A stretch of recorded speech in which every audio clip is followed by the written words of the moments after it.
कि भारत की भूमि पर वो कौन सा कुंड है जिस कुंड के पास में गंगा जी का जल जाता है और कुंड का पानी उछल जाता है।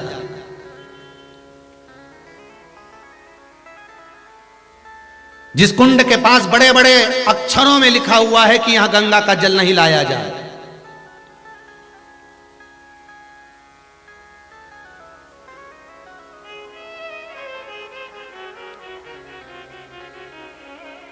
यह गंगा का जल ना लाया जाए। अगर गंगा का जल आएगा तो कुंड का पानी उछल जाएगा। हमें इस कथा के माध्यम से, यहां तक कथा तो अपन ने सुनी कि पानी और गंगा मैया महाराज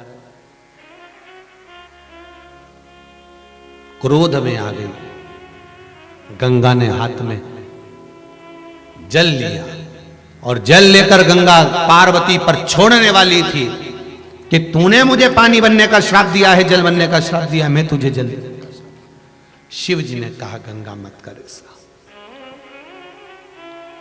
गंगा तू ये मत कर। गंगा पार्वती मेरी अर्धांगिनी बनेगी तो पार्वती तुम्हारी अर्धांगिनी बनेगी, मतलब पास ये हो गई और मैं फेल। एक एग्जाम में अगर तुम पास नहीं हुए तो हारना मत की हिम्मत, गंगा जैसा बल रखना। अगर एक एग्जाम में तुम पास नहीं हुए तो गंगा जैसा बल रखना। पार्वती पास हुई है ना, हो जान दो। भगवान शंकर कहते हैं मैंने गंगा तू क्यों रोती है? गंगा कहती है प्रभु आपने पार्वती को पत्नी बना लिया और तब तो मैंने भी करा था। भगवान शंकर कहते पार्वती से ज्यादा तप तूने करा है, पार्वती से ज्यादा तप तूने करा है, साधना तूने करी है, व्रत तूने करा है, उपवास तूने करा है, तप साधना तूने करी है। पर सुन, पार्वती को मैं अपने पास में बिठा सकता हूं पर तेरी तप साधना के बल पर मैं तुझे पास नहीं बिठाना चाहता, अपने सिर पर बिठाना चाहता हूं। इसलिए मैं तुझे अपने मस्तक पर रखूंगा गंगा, तुझे अपने मस्तक पर रखूंगा तेरी तप साधना के कारण, तेरे बल के कारण।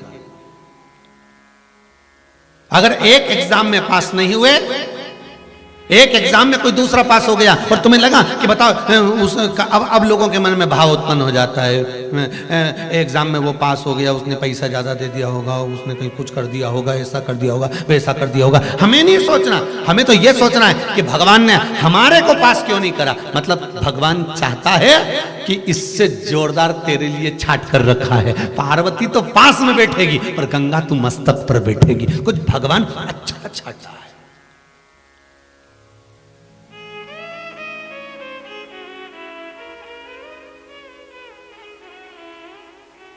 कितना सुंदर पहले दिन की कथा याद रख लीजिए। दुनिया के लोग अगर आपकी बड़ाई कर रहे हैं तो समझ लेना कि भगवान प्रसन्न नहीं है। पहले दिन की कथा मानसरोवर शिव महापुराण की कथा में कहा था, दुनिया के लोग अगर आपकी बड़ाई कर रहे हैं तो समझ लेना भगवान प्रसन्न नहीं है। दुनिया के लोग प्रसन्न हैं। अगर दुनिया के लोग आपकी बड़ाई करें तो यह अंदाजा लगा कर रखना कि भगवान प्रसन्न नहीं है। भगवान प्रसन्न है ही नहीं। और हां, शिव महापुराण की कथा कहती है जब दुनिया के लोग तुम्हारी बुराई कर रहे हो तब समझ लेना कि भगवान तुम पर प्रसन्न है। जब दुनिया के लोग तुम्हारी बुराई कर रहे हो, कोई कहे अपशब्द, कोई कहे बताओ ये तो ढोंगी बन गया, ये तो ढोंगन बन गई, ये तो ऐसा करे, ये तो वैसा करे, मंदिर में जाके बैठी रहे, दिन भर बस यही काम करती रहे, इसके पास कोई काम नहीं है, कथा कथा कथा। जब दुनिया के लोग तुम्हारी बुराई में लग जाएं, जब दुनिया के लोग विद्वान से विद्वान तुम्हारी बुराई में लग जाए, तब समझ लेना कि भगवान तुम्हारे साथ है। तब समझ लेना कि भगवान की कृपा तुम पर है। तब समझ लेना कि भगवान तुम्हारे साथ में है। जब तारीफ कर रहे हो तो मत समझना कि भगवान तुम्हारे साथ है। भगवान नहीं, नहीं, तारीफ में तो दुनिया तुम्हारे साथ होती है, पर बुरे वक्त में कोई तुम्हारे साथ होता है। जितने आस्था पर सुन रहे हो, मोबाइल पर सुन रहे हो, बड़े सावधानी से सुनना। जब दुनिया के लोग आपकी तारीफ करें, समझ लेना भगवान आपसे बहुत दूर है, भगवान की कृपा नहीं आप पर जब तुम्हारी दुनिया बुराई करे, बदनामी करे, अपशब्द पर अपशब्द कहे, तब जान लेना कि मेरा भोलेनाथ, मेरा परमात्मा तुम्हारे साथ में है। क्यों? क्योंकि अच्छे समय में जब तुम विधायक की कुर्सी पर होते हो, सांसद की कुर्सी पर होते हो, जब तुम कोई अच्छे पद पर विराजमान होते हो, तुम अच्छी कुर्सी पर बैठे रहते हो, तुम्हारे पास में अध्यक्ष उपाध्यक्ष या बड़े से बड़ा मिनिस्टर आदि का पद रहता है, तो जो तुम्हारे नहीं होते वो भी तुम्हारे हो जाते हैं। अच्छे समय पर जब दुनिया तारीफ कर रही हो, जब तो दुनिया तुम्हारी हो जाती है, पर जब तुम कुर्सी से नीचे उतर जाते हो, कोई तुमको नहीं पूछता, जगह जगह तुम्हें लोग थू थू करते हैं, अपशब्द कहते हैं, तब तुम्हारे साथ कोई दूसरा नहीं होता, तब मेरा देवाधिदेव महादेव होता है। वो गिरने नहीं देता, वो कहता कोई बात नहीं। यही तो हमें दिखाना था, अपने और पराये का भेद क्या होता है, अपने और पराये का भेद क्या होता है। दुख की घड़ी में परमात्मा हर पल, हर घड़ी, हर क्षण तुम्हारे साथ है।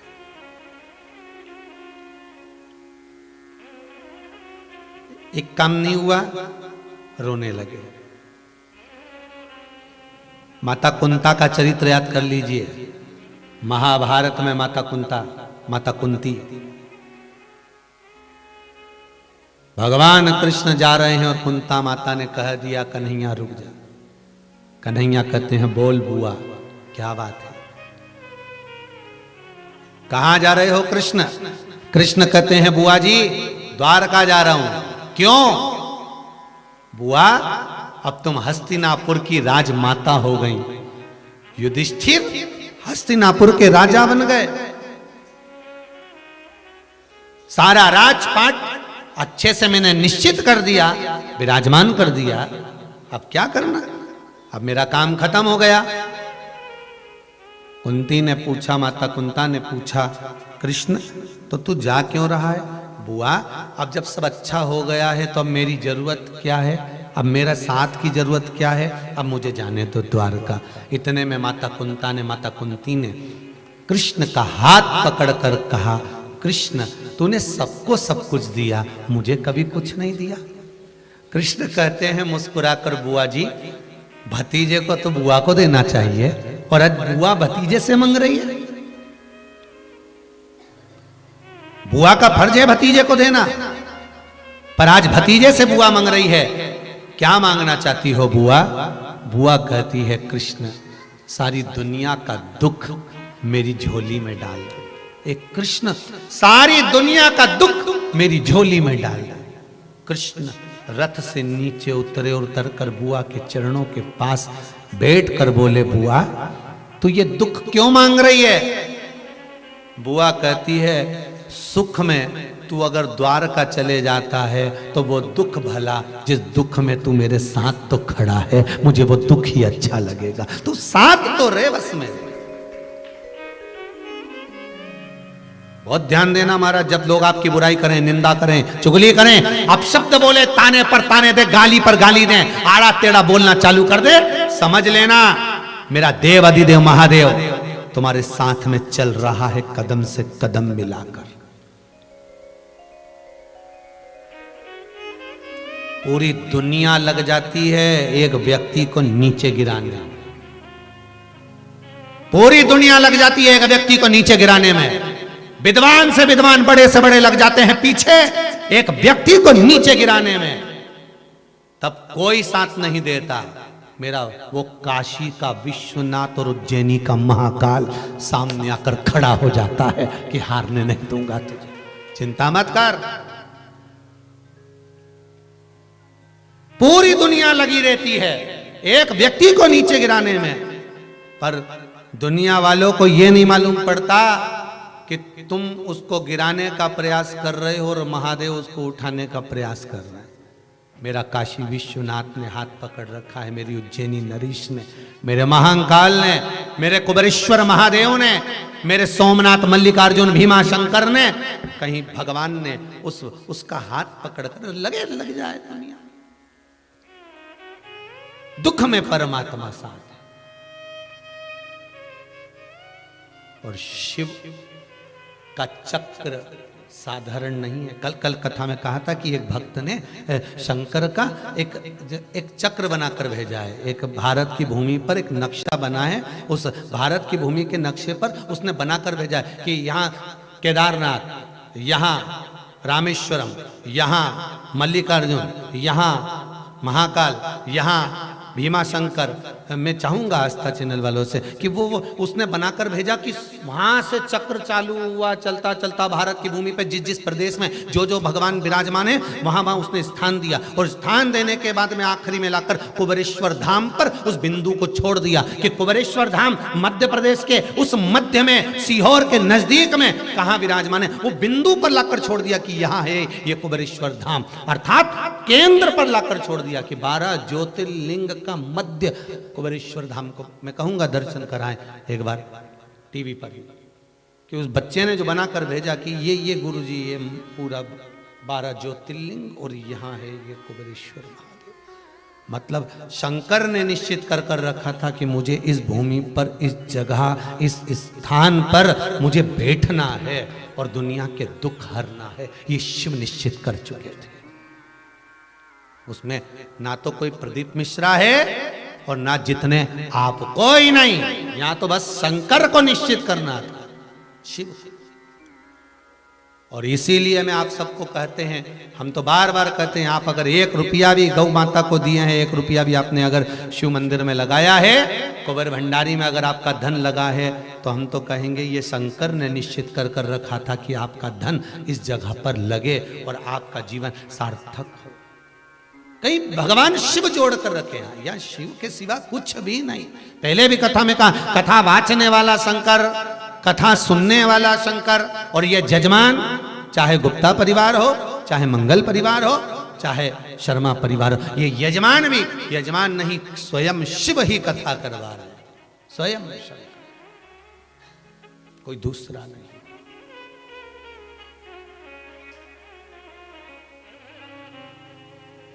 दो जजमान थे, तीसरा हुआ। भगवान शंकर को 3 चीज बड़ी पसंद है, इसलिए यजमान भी 3 कर दिए उसने। थे 2 ही, पर बाद में तीसरे शर्मा परिवार को भी कर दिया ऑस्ट्रेलिया से। उदयन जी शर्मा परिवार, उसको भी जोड़ दिया। थे यही 2, गुप्ता जी और मंगल परिवार, फिर शर्मा। तो क्यों? शिव को प्रिय है, शिव की प्रियता। महाराज, गंगा मैया रो रही है, आंखों से नीर बह रहा है। शिव जी करे क्यों रो रही हो गंगा, किस लिए? पार्वती आपकी अर्धांगिनी बन गई और मैं रह गई। भगवान कहते हैं कभी हिम्मत मत हारना, जीवन में कभी हारना मत। लोहे की राड को कीमत बढ़ाना है तो कील और स्प्रिंग बनाना पड़ेगा, तेरी कीमत बढ़ेगी तब तू चिंता मत कर। ये मेरी अर्धांगिनी बनकर बाजू में बैठेगी, पास में बैठेगी, बाम भाग विराजमान होगी, पर तू चिंता मत कर। तूने इतना तप साधना करी है कि मैं तुझे सिर पर धारण करूंगा। पार्वती मैया उठ के खड़ी हो गई।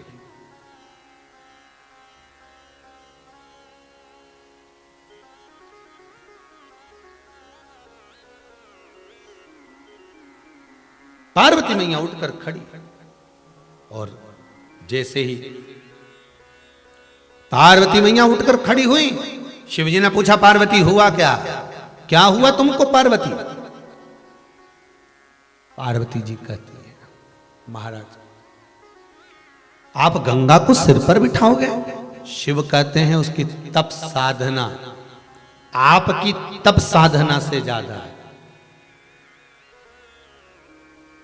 अगर कोई अच्छा पद आपको प्राप्त हुआ है, अगर आप मथुरा, वृंदावन, गोकुल, बरसाना, काशी, उज्जैनी, ओमकारेश्वर, भीमाशंकर, केदारेश्वर, अगर आप पूरे घर के लोग साथ रह रहे हैं, 4 भाई का, 5 भाई का परिवार, 6 भाई का परिवार, 8 भाई का परिवार, 10 भाई का परिवार है, और परिवार में से अगर एक व्यक्ति नर्मदा नहाने जा रहा है, एक व्यक्ति गंगा नहाने जा रहा है, एक व्यक्ति अगर कहीं तीर्थ जा रहा है, तो ये उसके पूर्व का पुण्य है।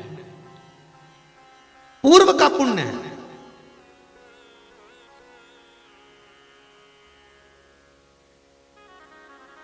कथाएं, अभी ये कोरोना महामारी की तीसरी लहर नहीं थी तो कथाएं सब दूर गांव गांव में चालू हो गई थी। आपने भी देखा होगा, इंदौर हुई, फिर खंडवा खरगोन हुई, फिर खरगोन के बाद में फिर नवे गांव के बाद में फिर वहाँ भिलाई। तो कथाएं तो अभी लाइन से थी, सारी कथाएं लाइन से क्रम से थी। अभी ये कथा पूरी होती कि 17 तारीख से उज्जैन में चालू हो जाती, पर उज्जैन की भी कैंसिल करी कोरोना महामारी के कारण, वो कैंसिल कर दी गई। और वो कैंसिल करी तो जो ऑनलाइन जजमान हैं, जिन के मन थे कि हमको ऑनलाइन कथा करवाना है, हमें ऑनलाइन, तो वो नहीं आ सकते थे, तो उन्होंने ऑनलाइन, जो बड़े रूप में पंडालों में नहीं करा सकते थे, नहीं व्यवस्था कर सकते थे, उन्होंने कहा ऑनलाइन कर दो। तो ऑनलाइन जिनको कथा मिली, आप मानेंगे नहीं, इतने प्रसन्न हो गए कि भोलेनाथ जी ने करुणा कर दी, हमारे ऊपर कृपा करी, इसलिए ये तीसरी लहर लाकर हमारी कथा ऑनलाइन करा दी। तो ये केवल शिव कर सकता है, दूसरा कोई नहीं। आप तो रजिस्टर में नाम चढ़ाकर चले गए थे कि हमारी ऑनलाइन। आप मानेंगे नहीं, कभी ऑफिस में जाकर आप दर्शन करेंगे तो लगभग 100 से 125 लोगों के नाम है ऑनलाइन कथा के, कि हमको ऑनलाइन कथा दे देना, कभी भी दे देना, पर दे देना। हम बड़ा पंडाल नहीं खींच सकते, हम व्यवस्थाएं बड़ी कैसे करेंगे इतनी पब्लिक को। अब आजकल कथाओं में भी तो मना करो तो भी तो राम जी चले आ गए।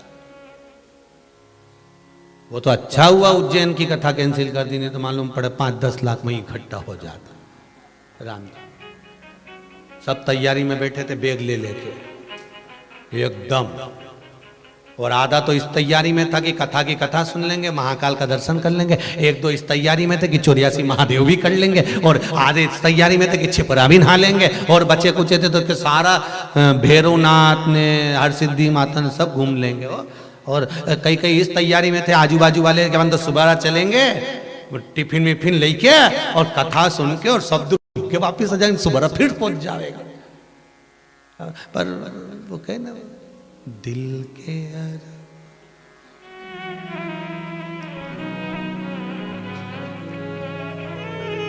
सब धरे की धरे, पर इसमें बाबा की कुछ कृपा होगी, इसमें बाबा की कुछ कृपा होगी।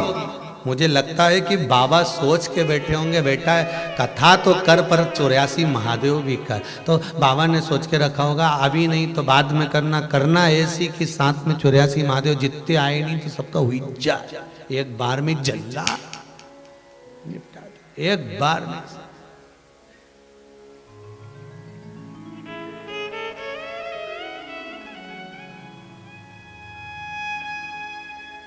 शिव कृपा है। और कितनी विचित्र बाबा की कृपा है, देखिएगा आप। उज्जैन की कथा कैंसिल हुई, काशी की कथा पक्की हो गई। अब काशी वाले बोले कि कथा, तो कहा एक काम करो आप, अक्टूबर-नवंबर में जो ऑनलाइन थी उसको इधर उधर कर, सिर्फ काशी एक ज्योतिर्लिंग में हो जाएगी, बाबा सुन लेंगे, आनंद पा लेंगे।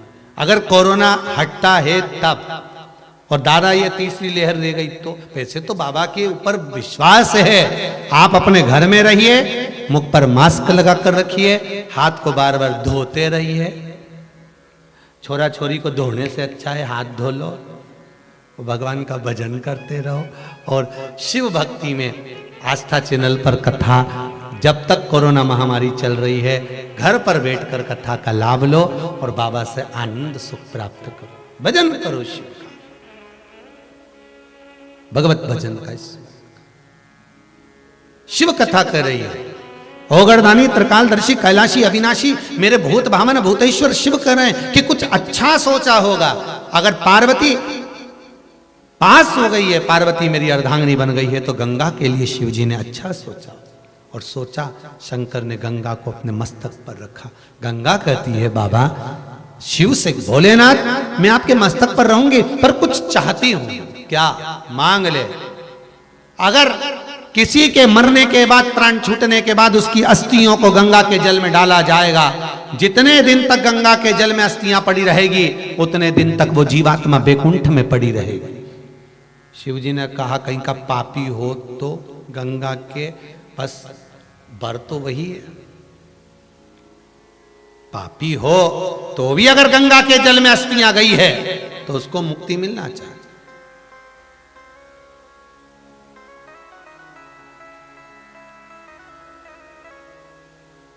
कहते हैं विष्णु पुराण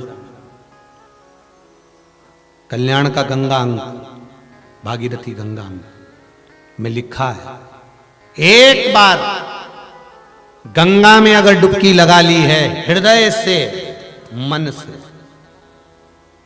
एक बार अगर गंगा में डुबकी लगा ली है मन से हृदय से चित्त से, तो कहते हैं जब तक व्यक्ति के प्राण छूटते हैं तब तक वो गंगा का जल उसके शरीर से लगा ही रहता है, वो अंतिम बिंदु तक लगा रहता है। मरने के बाद घर के लोग लोटा में भर के ले जाएं, खास खास अस्थियों को, कोई पूरी तो अस्थि ले ही नहीं जा सकते, इतनी सारी कौन ले जाए, तो वो अम्मा के दांत, उंगली, एक आध खोपड़िया, ऐसी 4, 6, 8 अस्थियां ढूंढ के झोली में भर के फिर लेके जाए गंगा। उससे अच्छा है पूरी अस्थि ले जाओ, पूरी ये शरीर संपूर्ण जीते जी गंगा का स्नान हो जाए। और आप लोगों को बड़ी साधुवाद था, धन्यवाद। ये मानसरोवर शिव महापुराण की कथा सुन रहे हो, मानसरोवर शिव पुराण की कथा है। इस साधारण मानसरोवर में तो वहां चीन पहुंचोगे कम नहाओगे, पर यह पक्का है कि मानसरोवर शिव महापुराण की कथा सुन रहे हो। जिन जिन कुंडों का, जिन जिन नदियों का, जिन जिन तालाबों का, जिन जिन सरोवरों का नाम लिया जा रहा है, समझ लो उस सरोवर में तुम स्नान कर रहे हो बैठकर, और पूरा मकर का स्नान आप उसी सरोवर में करते जा रहे हो। मकर संक्रांति तुम्हारी 4-5 दिन से चालू हो गई। वैसे तो 5 दिन पहले से तुमने लड्डू खाना भी चालू कर दिया होगा, ऐसा नहीं कि मकर संक्रांति पे ही खाओगे। दिल्ली की गजक तो ना जाने कितनी बार निपटा गए अभी तक। तो ये तुम वो चालू हो गया स्नान मकर का। अब जितने लोग भी आस्था चैनल पर कथा सुन रहे हो, मोबाइल पर सुन रहे हो, तो वो भी कह सकते हैं। कोई पूछे क्यों कहां गई थी, तो कहना आज गंगा नहा रही थी। इससे पहले कुंडेश्वर महादेव, उसके पहले धन्वंतरी को, फिर ज्ञानवापी के दिन आज खूब नहाई सा गंगा सिर पर मस्तक पर शिवजी के बैठी। पार्वती को क्रोध आ गया, क्रोध आया, और पार्वती मैया क्रोध में आकर आंख से अश्रु गिराती हुई फिर तप में लीन हो गई, फिर तप साधना करने लगी। अब जैसी तप साधना में ढूंढी, जैसी तप साधना में डूबती हैं, हिमालय बाबा का आगमन हुआ। हिमालय राज जी आए। हिमालय राज ने आकर कहा बेटी चलो घर चलो, मैं वचन देता हूं आपका विवाह मैं शिवजी से करा दूंगा, चलो मेरे साथ घर चलिए।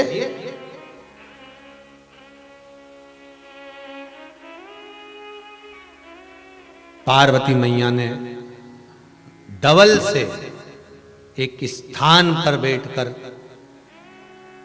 जब तप किया, पार्वती के उस तप करने से शरीर से बिंदु प्रकट हुआ, उस बिंदु से एक कुंड प्रकट हुआ जिसका नाम गौरी कुंड हुआ।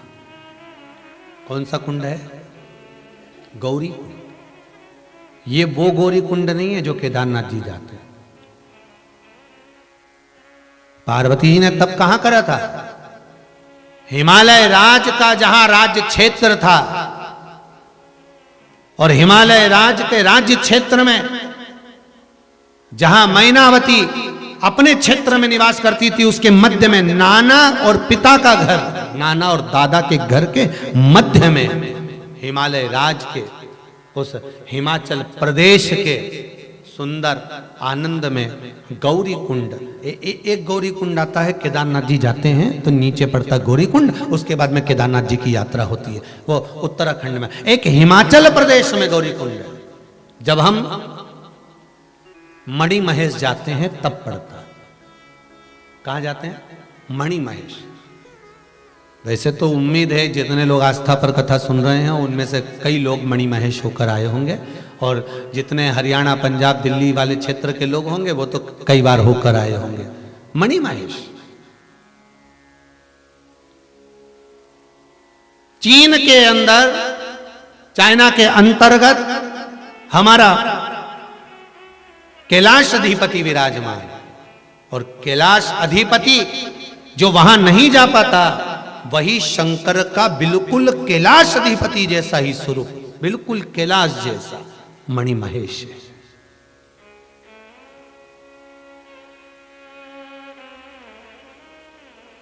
जहां पर भगवान शंकर ने पार्वती जी को और गंगा को समझाया है।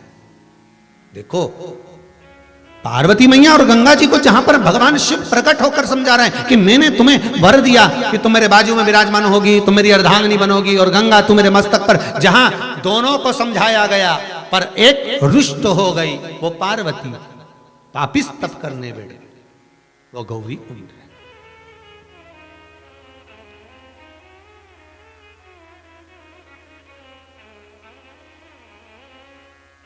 महाराज उस गौरी कुंड के पास, गौरी कुंड में मां पार्वती को भगवान हिमालय राज समझाने के लिए आए। चलो चलो तुम वापिस चलो, चलो।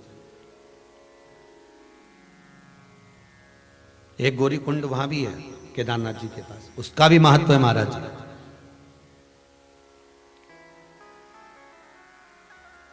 उसका भी महत्व है, जहां पर माता पार्वती श्रृंगार करने जाती थी, वो गौरी कुंड है। उस गौरी कुंड में पुरुष, स्त्री, बच्चे, बूढ़े सब नहा सकते हैं, पर इस गौरी कुंड में केवल स्त्री स्नान कर सकती है, पुरुष उसमें पांव नहीं रख सकता। उस कुंड को पुरुष चरण नहीं रख सकता।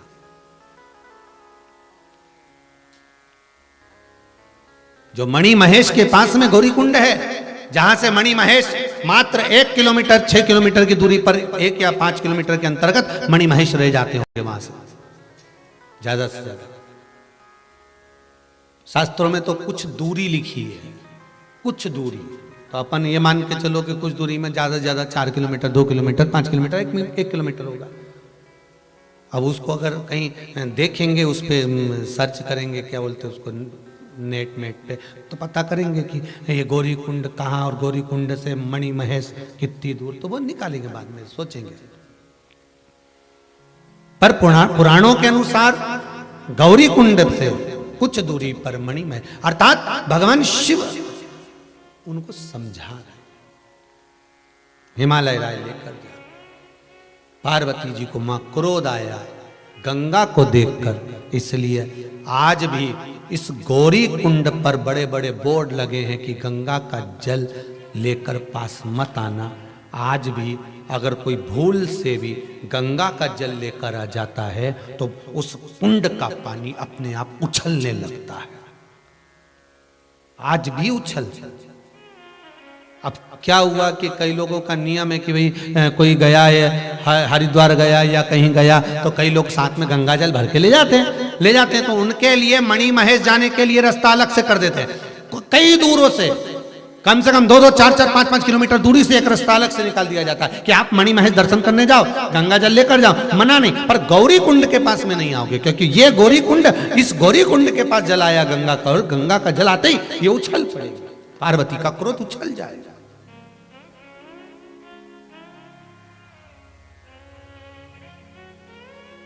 इस कुंड में कोई पुरुष पांव नहीं रख सकता, इस कुंड में केवल स्त्री ही स्नान करती है, नारी ही स्नान करती है।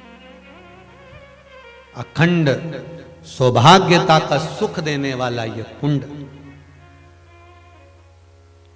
मणि महेश की साक्षी में गंगा और पार्वती का आनंद सुख प्रदान करता है। कहते हैं जो आप लोग कभी मौका मिले, जब लोग आप लोग अपना अपना ये कहीं कहीं जाते हो ना, क्या बहुत टूर बनाते हो घूमने फिरने का, तो हम तो आप लोगों से कहेंगे ये फालतू फालतू जगह जाते रहते हो, गोवा फोआ क्या रखा माँ, जबरदस्ती घूमने के लिए अड़ी टेढ़ी जगह जाओ। जाओ तो ऐसी जगह जाओ जहां शास्त्र वर्णन कर रहा है, जहां देखने लायक दर्शनीय आनंद सुख चीजें हो, जहां मेरा महादेव विराजमान हो, देव अधिदेव महादेव जहां विराजमान हो, जहां शिव ने कुछ लीला करी हो, ऐसी भूमि पर जाओ। ऐसी भूमि पर जब जाएंगे तो हमको जो आनंद की अनुभूति होगी, तेज मिलेगा, आनंद मिलेगा, वो हमारे जीवन को संवार देगा, हमारी ग्रह दशा को सुधार देगा। और मालूम पड़े ऐसी फालतू जगह चले जाओ तो और ग्रह दशा बेकार हो जाए तुम्हारी। अच्छे खासे थे, लौट के आए तो ग्रह दशा ही बिगड़ गई। क्या करें ऐसी जगह जाकर। महाराज भगवान शिव की कथा कर रही है। महाराज शिव के द्वार, भगवान शंकर की चौखट पर, भगवान शिव के दरवाजे पर, तो यहाँ गौरी कुंड, एक गौरी कुंड यह तो भगवान शिव के सम्मुख में भगवान पार्वती मैया तप साधना में डूबी, हिमालय राज आए, उनको लेकर चले गए। मैनावती ने पूछा कहाँ गई थी गौरा, हम तुम्हें ढूंढ ढूंढ परेशान हो गए। माँ से शब्द कहे, सब कुछ बता दिया माता को। बहुत ध्यान दीजिए महाराज, मेरा बेटा और बेटी से निवेदन है, अपने हृदय में क्या चल रहा है अपने माता पिता से कभी मत छुपाओ, बता दो। मैनावती ने पूछा क्या चाहती हो पार्वती। पार्वती जी कहती हैं मां, मैं शिव को अपना पति मान चुकी हूं, शंकर से मंगल विवाह करना चाहती हूं, ओघड़दानी है शिव। मैनावती ने समझाया, अरे पार्वती समझ जाओ, उनकी उम्र का ठिकाना नहीं है, पता ही नहीं पड़ता कि कितने साल के हैं। राम जी की उम्र का पता लगा सकते हो कि ये कितने साल थे, कितने साल के रहे। कृष्ण भगवान की उम्र का पता लगा सकते हो ये कितने साल थे, कितने साल रहे।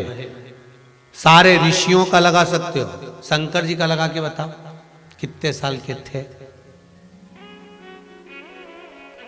शिव महापुराण की कथा में, लिंग पुराण में तो यहां तक लिखा है कि पूरे ब्रह्मांड में, पूरे मृत्युलोक में कोई देवता की मूर्ति नहीं थी, केवल एक शिवलिंग था जिसको भगवान ब्रह्मा और भगवान विष्णु ने प्रकट किया था। केवल एक शिवलिंग। ब्रह्मांड में, पूरे मृत्युलोक में, पूरे विश्व में, पूरी पृथ्वी पर ये मूर्तियां तो बाद में बनी है साहब, पहले तो केवल एक शंकर था मेरा, केवल एक शिव मेरा ओघड़दानी, मेरा शंकर, मेरा देव अधिदेव महादेव था। पूरी पृथ्वी पर कुछ नहीं था, केवल शिवलिंग शिवलिंग शिवलिंग, कोई मूर्ति नहीं बनती थी, केवल शिवलिंग बनता था। इसलिए भारत की भूमि को जहां से खोदोगे उसके नीचे शिवलिंग ही निकलेगा। आप खोद कर देखिए, पूरी भारत की भूमि पर जहां जहां खुदाई करोगे वहां शंकर निकलेगा, शिव निकलेगा ही, शंकर का शिवलिंग मिलेगा ही, क्योंकि कुछ था ही नहीं, केवल शिव था। शिव के सिवा कुछ नहीं। शंभु शरणे पड़ी मांगू घड़ी रे घड़ी, दुख दया करी ने दर्शन